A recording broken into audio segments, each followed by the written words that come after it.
Well, many years ago now, while I was in university, I took part in many different activities as a student.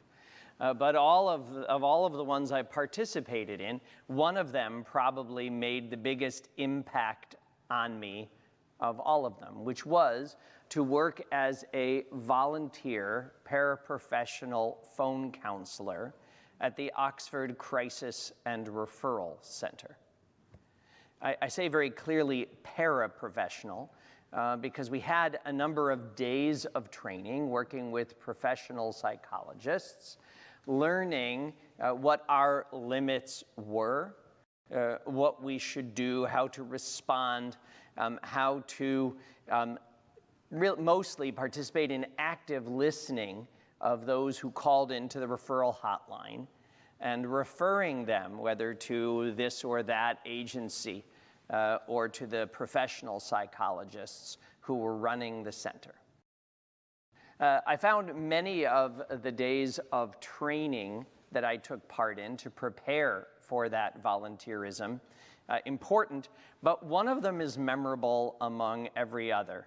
And one of them memorable, it seems, just present in my memory this particular week. We had one session where all we did, for goodness, it must have been about an hour, was to name every different expression and every different slang expression we could possibly know or name for every part of the female or male anatomy and for everything that one might do to that part of the anatomy of another. We had to actually go through and say them out loud. And here we are, university students, and when challenged to do that by psychologists, for the first couple of moments, nobody would say anything. And then once we started, the words continued to come. But there is this sense of embarrassment that playing that role of answering those calls, which came not just from students at university who had had 7 too many cups of coffee and didn't know why they couldn't lie down, but from a nearby dying steel town where we were the only crisis hotline that served that area. We were not allowed to be embarrassed.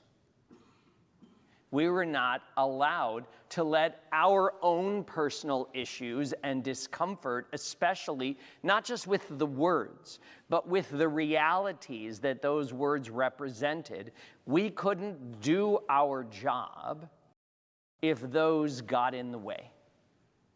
And so that was part of our training. Say it out loud.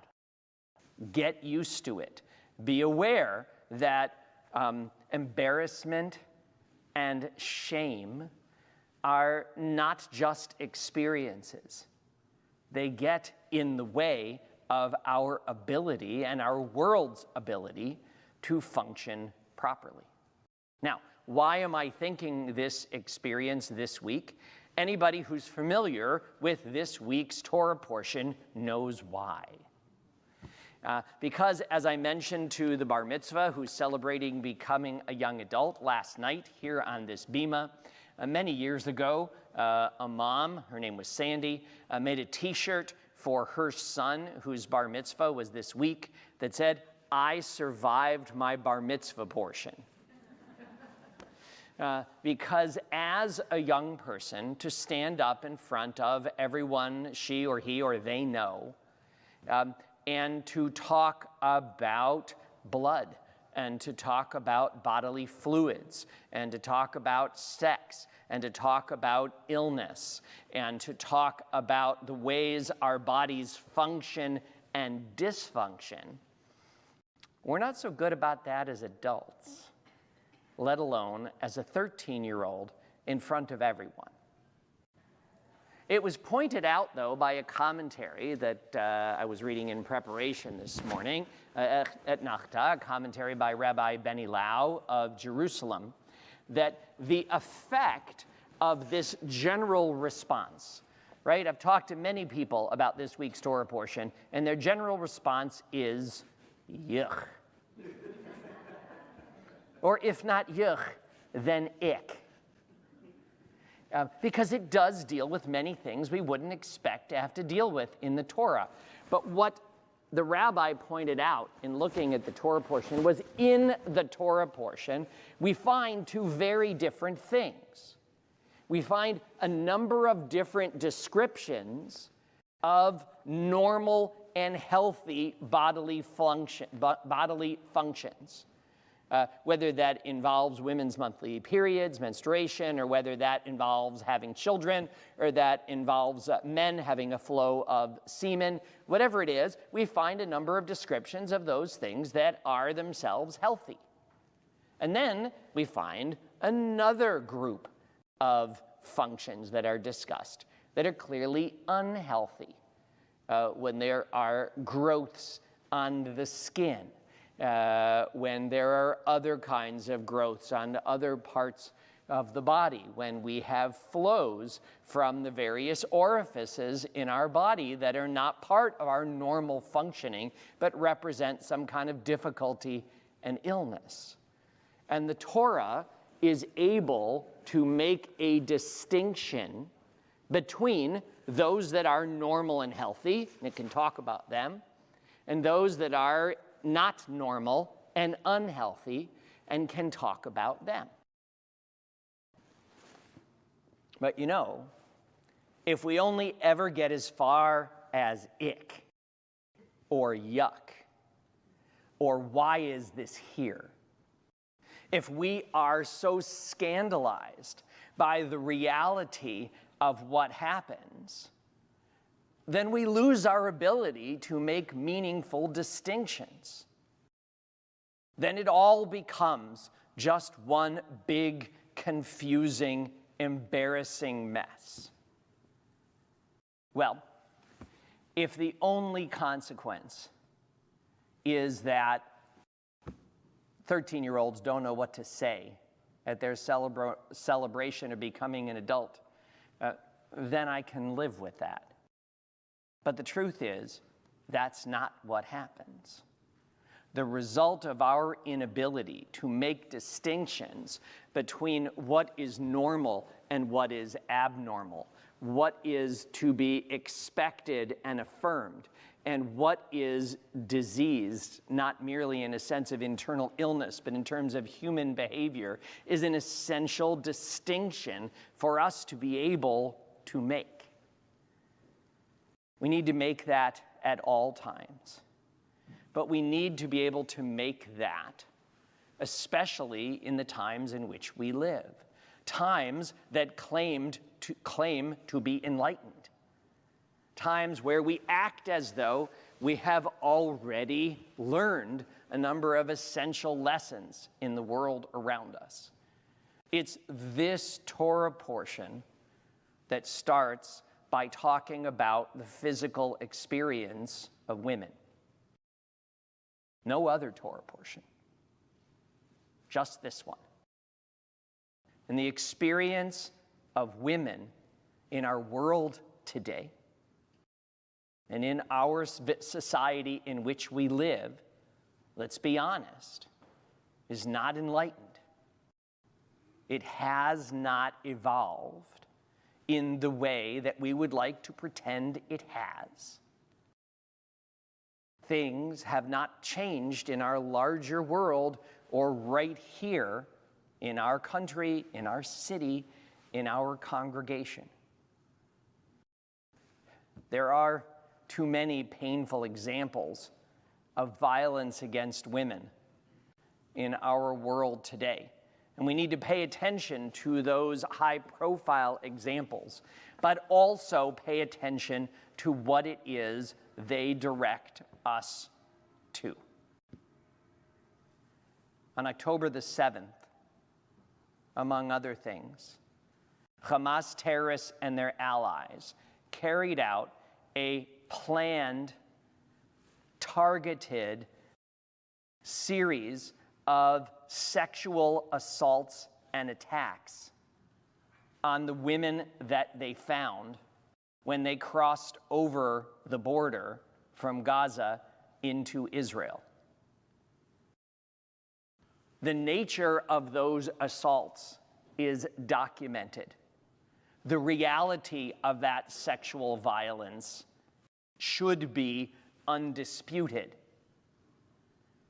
The reports of female hostages who were released after a few months in captivity report to us that this was not merely one spasm of criminal sexual violence on the part of these terrorists, but that it continues each and every day against those hostages, especially the women who continue to be held. That it is a crime, there is no doubt. I thought we lived in the era of Me Too. I thought we lived in a time of that or earlier where such violations were no longer to be tolerated or to be accepted. But that I thought that, I owe an apology to the victims of the ongoing sexual violence that is accepted by our larger society and our society right here. That what took place on that day is completely criminal. It is a terrorist act. It is a violation of basic human rights and the sanctity of the human body, and it must not be accepted, and yet it is. It's accepted. Where is the outcry of sane and responsible governments who may not like Israel or its policies, but who claim to affirm the rights of women to safety in their own persons, in their own bodies? Even the return of the first group of hostages, many of whom were female, was accompanied by an exchange at, what was it, 10-1? For prisoners, for these women whose rights, whose lives, whose very bodies continue to be violated on a daily basis. That amounts to accepting and rewarding rape and sexual violence as a tool of political action, nothing less. Pesach is only a number of days away. 9 days, 10 days. And if there will be any further release of hostages, it will be at some enormous price paid by Israel. Is not the price that these women have paid enough? And let us be aware, why is it that our world and our society and its organs that claim to care about these things, why is it that they continue to behave in this manner? Because they reject the reality of everyday mistreatment of individuals based on sex and sexual orientation, based on gender and gender identity, based on the willingness to say, well, there's a context. Well, there is no context to rape. Rape is not resistance. Rape and sexual assault are never justifiable. The physical threatening of individuals, of their bodies, of women, is only rejected in word in our society, not in action. Painfully, the female hostages who remain in Gaza are only one of many examples, egregious because of the planned and targeted sexual violence that was part of the initial assault. It does not make the epidemic of rape that's been part of the Russian assault on the Ukraine any less criminal. It does not make the silencing of women who are assaulted in our society right here in our world. They are all related. And I don't know if our unwillingness to talk about uncomfortable things, to name things that are painful, unfortunate, even, I hate to use such a belittling term, icky. I don't know if that's part of the reason, but it cannot be part of the reason that we do not speak up. Our Torah this week says, talk about it. Talk about what matters. Does something embarrass you or me? That's our problem. It doesn't make the issue at hand any less significant, whether it's a matter of personal health or a matter of interpersonal violence and ethics. It's time for us to reject our own discomfort, or those of people around us who would prefer not to talk about these things because they are upsetting. When we refuse to talk about them, we become complicit. It's that simple. Maybe that's why the Torah talks about it.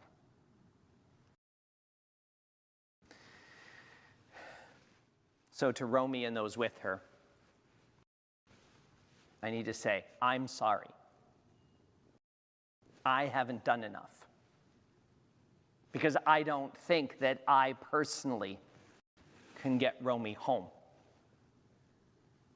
But that's not an excuse for not typing out an email, for not picking up the phone, for not contacting those people in our government who claim that they have a vision of the larger world, who claim that they're responsible for the place of Canada in the world, who call themselves feminists, who will not demand that the female hostages be released immediately with no exchange for anyone. Because sexual violence and rape are a violation of the very essence of humanity, are a rejection that women or Jewish women are created in the image of God exactly in the same way as everyone else.